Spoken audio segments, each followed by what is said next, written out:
السلام علیکم۔ آج مہتاب خان تنولی 5 منٹ کی گپ شپ میں ایک ہمارے امیزنگ پرسنالٹی ہیں۔ میں بڑی حیران ہوئی ہوں کہ ہمارے کراچی شہر کے ریاست مدینہ انہوں نے چینج کیا تھا۔ میں نے ایک بار FB پہ دیکھا تھا، لیکن میں سوچی تھی یہ کس نے کیا ہوگا، شاید محلے کے سارے لوگوں نے، لیکن اس کے پیچھے کس پرسنالٹی کا ہاتھ تھا تو وہ جو مجھے آج پتہ چلا اور میں نے ان کو دیکھا۔ السلام علیکم عمران بھی، کیسے ہیں آپ؟ جی وعلیکم السلام، الحمدللہ بالکل ٹھیک ٹھاک۔ آپ کا شکریہ کہ آپ نے جو ہے مجھے موقع دیا کہ آپ کے ویورز تک میں اپنا میسیج پہنچا سکوں۔ تھینک یو سو مچ۔ شاہد بھائی بھی ان کے ساتھ ہیں، اب ان کے ذمہ بھی کچھ ذمہ داریاں آ گئی ہیں ریاست مدینہ کے حوالے سے۔ تو عمران بھائی، مجھے آپ سے یہ پوچھنا ہے کہ آپ نے یہی کیوں سوچا کہ ریاست مدینہ کا جو آپ یہ پینٹ کروا رہے ہیں، اس کے پیچھے کیا موٹیو ہے، مطلب کیوں؟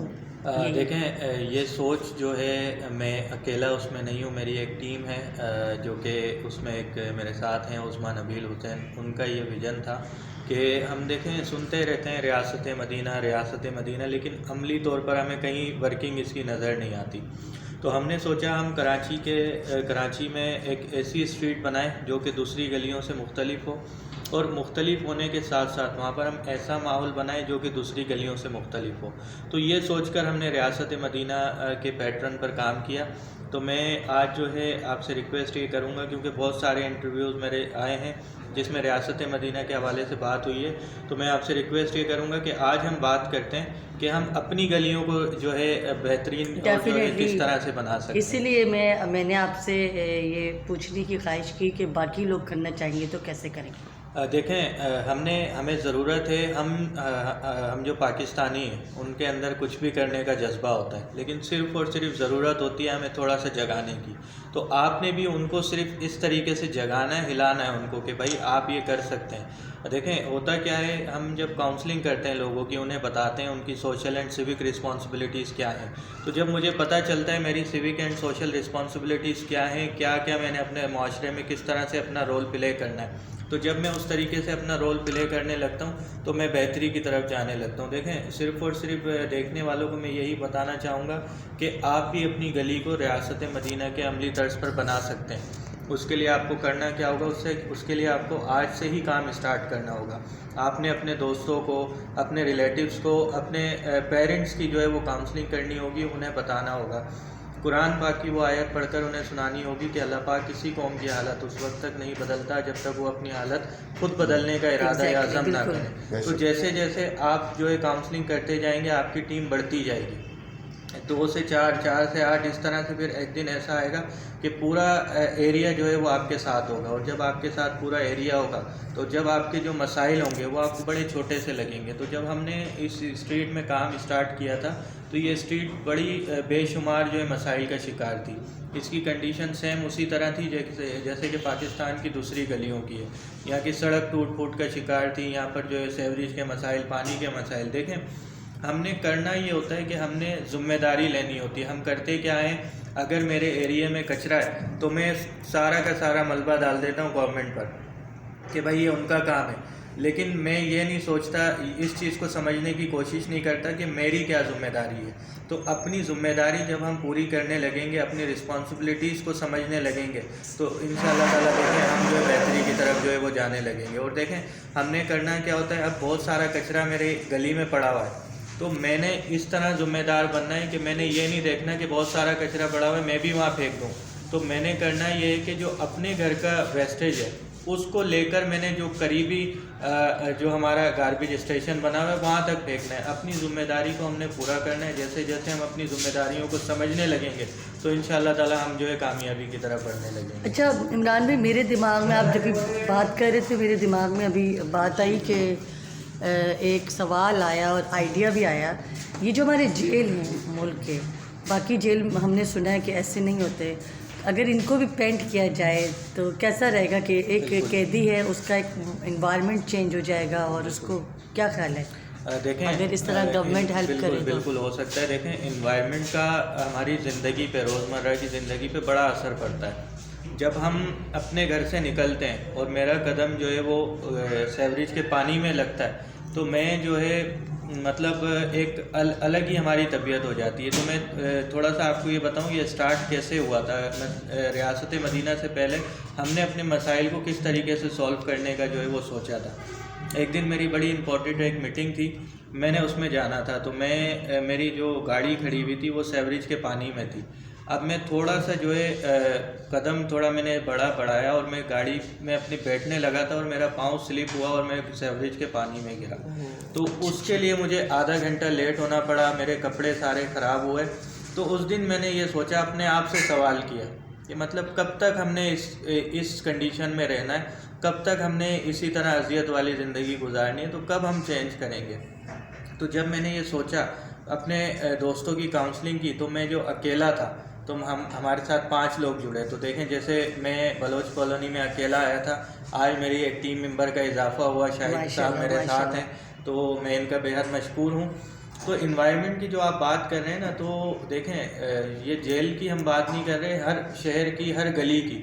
جب ہماری گلیاں خوبصورت ہوتی ہیں, دیکھیں ہم کوشش کرتے ہیں ہمارا گھر خوبصورت ہو, تو اسی طرح ہمیں کوشش کرنی ہے کہ گھر کے ساتھ ساتھ ہماری گلی بھی خوبصورت ہو, کیونکہ ہماری صفائی بھی بہت ضروری ہے. بالکل صفائی بہت ضروری ہے. اب ہم نے اپنی اسٹریٹ میں لوگوں کو رسپانسیبل بنایا ہوا ہے. وہاں کے جو بچے ہیں وہ کوئی چیز کھاتے ہیں تو اس کا ریپر یا تو ڈسٹ بن میں ڈالتے ہیں یا پھر اپنے پاکٹ میں رکھتے ہیں. وہاں کے جو نوجوان ہیں وہ اپنے گھروں کے پاس کی صفائی کرتے ہیں. وہاں کے جو بزرگ ہیں ہر سنڈے کو اپنی دیواریں صاف کر رہے ہوتے ہیں, اپنے دروازوں کو صاف کر رہے ہوتے ہیں. یہ ہم نے کیسے کیا؟ یہ وہی لوگ تھے جو سیوریج کے پانی میں کاؤنسلنگ کی ہے, ان کو پیار سے سمجھایا. دیکھیں یہ وہی لوگ تھے نا جو سیوریج کے پانی میں بیٹھے رہتے تھے, سیوریج کے پانی میں جو ہے وہ بلاک لگا کر گزرا کرتے تھے. آج الحمدللہ یہ وہی لوگ ہیں جنہوں نے ایک ایسی اسٹریٹ بنائی ہے جو کہ پوری دنیا میں ایک مثال کے طور پر جو ہے. میں بھی اس جگہ وزٹ کروں گی انشاءاللہ, مجھے بتائیے گا کہاں پر ہے, اور وہاں کے لوگوں سے بات چیت کروں گی. آپ بلیو کریں, میں نے جب اس کو دیکھا تو مجھے ایسے لگ رہا تھا کہ یہ کوئی ایک یونیک سا شہر ہے. اور ریاست مدینہ کا نام سنتے نا میں سمجھی شاید یہ سعودی عرب میں کوئی سٹی ہے جہاں پہ یہ بنا. انبلیویبل بات تھی. تو جس طرح مساجد, اگر آپ کی صاف مساجد ہمارے یہاں نارملی وائٹ لوگ کلر کرتے ہیں, اور اگر اس کو بھی ہم اسی طریقے سے کریں تو لوگوں کا دل کرے گا مساجد میں بھی جانے کا. تو روڈ چیزیں اور اس طرح جس طرح آپ نے پینٹ کرنے کا سوچا, اور میں بہت خوشی ہو رہی ہے, اچھا بھی لگ رہا ہے کہ یہ ساری چیزیں ہو رہی ہیں. اور آپ جیسے لوگ اگر اسی طرح سے آپ کے ساتھ لوگ شامل ہوں گے تو ویل اینڈ گڈ ہے. تو ویورز میں آپ لوگوں کو یہ کہنا چاہتی ہوں کہ ایسے لوگوں کے ساتھ ہمیں جڑنا چاہیے جو سیلفلیس ہوتے ہیں. میں کچھ بولوں؟ اجازت ہے, بالکل بولے, کیوں نہیں بول رہے ہیں. دیکھو پہلے عمران بھائی کہہ رہے تھے کہ پورا دلدل بنا ہوا تھا ان کے لیے. جب یہ صفائی شروع ہوا, صفائی جب ہوا تو آپ بولیں. صفائی شروع جب ہوا تو پھر اس کے بعد کہتے ہیں نا کہ جہاں صاف ستھرا ہوتا ہے, پاک جگہ ہوتا ہے, وہاں نیک چیزیں آتی ہیں. بالکل. تو پھر یہ لوگوں نے نماز پڑھنا شروع کر دیا. جی.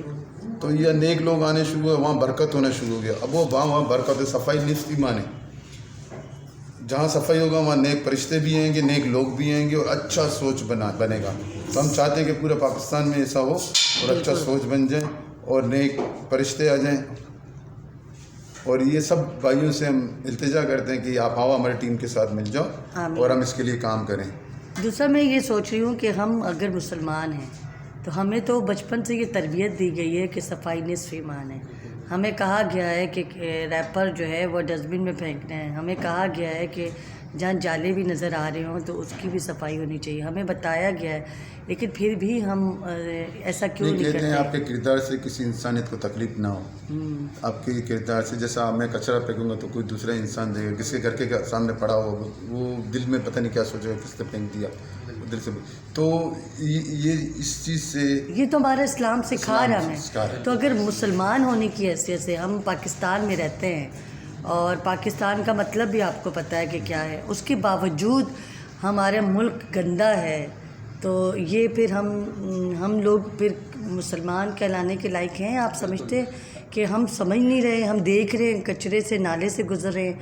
تو یہ تو آپ بہت آپ کو ثواب مل رہا ہے عمران بھائی, کہ جو آپ نے سوچ رکھی ہے. یا سیریسلی آپ نے ماشاءاللہ سے ایک پازیٹیوٹی کے ساتھ آپ کر رہے ہیں, مجھے اتنی خوشی ہو رہی ہے. اچھا یہ بتائیں, آپ کی نظر میں زندگی کیا ہے؟ دیکھیں زندگی جو ہے میری نظر میں ایک کھلتا ہوا گلاب ہے, جسے آپ جو ہے ایسا بنا سکتے ہیں کہ اس گلاب سے دیکھیں گلاب وہ چیز ہوتی ہے جو خوشی میں بھی آپ کے ساتھ ہوتا ہے اور غمی میں بھی آپ کے ساتھ بالکل. اور گلاب کا پھول جو ہے وہ سارے پھولوں میں نے دیکھا ہے کہ ایک الگ ہی پھول ہے, اس کی کشش ایک الگ ہی ہے جس کے پاس لوگ کھنچے چلے آتے ہیں. بالکل. تو زندگی دیکھیں ایک گلاب ہے, اس گلاب کو آپ نے ایسا بنانا ہے جو کہ دوسروں کے لیے خوشبو جو ہے پیدا کرے, دوسروں کو فائدہ پہنچائے. تو اس گلاب کو جو ہے گلاب کو آپ نے کھلتا ہوا گلاب بنانا ہے, کلی نہیں, کھلتا ہوا گلاب. کھلتا ہوا گلاب وہ ہوتا ہے جب گلاب کھلتا ہے تو اس کی خوشبو سے دور تک جو ہے اس کی خوشبو لوگوں کو محسوس ہوتی ہے. Exactly. تو آپ نے بھی اپنی زندگی کو ایسے ہی بنانا ہے جیسے ابھی آپ نے بات کی کہ ہم دیکھ رہے ہوتے ہیں کچرا بہت زیادہ ہے, بہت سارا جو ہے گندگی ہے اسٹریٹ کے اندر ہماری, لیکن ہمیں اپنے آپ سے سوال کرنا ہے کہ اس اسٹریٹ کے لیے, اس گندگی کے لیے, اس کچرے کے لیے میں نے اپنی کیا ذمہ داری پوری کی, میں نے اپنی کیا رسپانسبلٹی پوری کی. دیکھیں جب حضرت ابراہیم علیہ السلام کو آگ میں ڈالا گیا تو ایک چھوٹی سی چڑیا آتی ہے, وہ ایک قطرہ پانی ڈال رہی ہوتی ہے آگ میں, تو اس سے پوچھا جاتا ہے کہ تمہارا یہ قطرہ جو ہے آگ کو بجھا سکتا ہے؟ تو وہ چڑیا بڑا پیارا سا جواب دیتی ہے کہ مجھے پتہ ہے یہ قطرہ جو ہے آگ میرا بجھا نہیں سکتا, لیکن بروز قیامت مجھ سے اگر پوچھا جائے گا تو میں یہ بتا سکتی ہوں کہ جب حضرت ابراہیم علیہ السلام کو آگ میں ڈالا گیا تو میں نے اپنی ذمہ داری پوری کی, اپنے حصے کا قطرہ اس آگ میں ڈالا. تو ہم نے اپنے حصے کا قطرہ, اپنے حصے کی ذمہ داری پوری کرنی. ہم نے یہ نہیں دیکھنا کہ میرے پڑوسی میرے گھر کے سامنے کچرا پھینک رہے ہیں, میرے اسٹریٹ میں سینکڑوں لوگ آ کر کچرا پھینک رہے ہیں تو میں بھی وہیں پھینکوں. آپ نے اپنی جو رسپانسبلٹی ہے, اپنی جو ذمہ داری ہے اس کو پورا کرنا ہے اس طرح سے کہ دوسروں کو دیکھے بغیر, دوسروں کی خامیوں کو دیکھنے کے لیے اب آپ اپنے آپ کو اندھا کر لیں اور اپنی رسپانسبلٹی کو جو ہے وہ پورا کرتے جائیں. تو دیکھیے گا انشاءاللہ تعالیٰ ایک دن ہمارا جو شہر ہے جو روشنیوں کا شہر کہلاتا تھا وہ انشاءاللہ تعالیٰ بالکل جو ہے ہمارا پورا ملک جو ہے وہ روشنیوں کا جو ہے ملک ہے پاکستان. ایگزیکٹلی. اور دوسری بات یہ ہے کہ پرابلم یہ ہے کہ جب انسان سمجھتا نہیں ہے نا تو یہ ایشو ہے. آداب کا احساس لحاظ کوئی بھی نہیں کر رہا تھا. ہمیں پتہ ہوتا ہے کہ یہ چیز غلط ہے مگر ہم جان بوجھ کے کرتے ہیں, ہماری اپنی غلطی ہے, ہم نہیں دیکھتے. ہم دیکھ رہے ہیں کہ کچرا ہے, ہم سمجھ نہیں رہے. اگر ہم انگریزوں کی بات کریں انٹرنیشنل لیول پہ تو وہاں پہ وہ ہر وہ چیز کا خیال رکھتے ہیں جو ہمارے اسلام میں ہے. بالکل. Unfortunately we are not thinking about our self, we are just keep quiet. اور کیپ کوائٹ کیوں ہم کہہ رہے ہیں؟ ہمارا کام تھوڑی ہے, یہ تو جمع دار کا کام ہے, یہ تو صفائی والے کا کام ہے, یہ سویپر کا کام ہے. لیکن اگر ہم بینگ اے مسلم یہ دیکھیں کہ اگر ہم کوئی چیز کر رہے ہیں, صفائی جتنی آپ صفائی کرو گے, آپ یقین کریں کہ جتنے صفائی اگر آپ نے خود جھاڑو لے کے صفائی شروع کر دی نا, آپ کے راستے کی رکاوٹیں ختم ہوتی جائیں گی. اگر آپ نے یہ سوچ لیا تو سوچنے کی طاقت کو اگر آپ نے سمجھا, اور جس طرح اس قوم کی حالت بدلی نہیں جا سکتی کہ وہ جو اپنی حالت نہ بدلنا چاہے تو وہ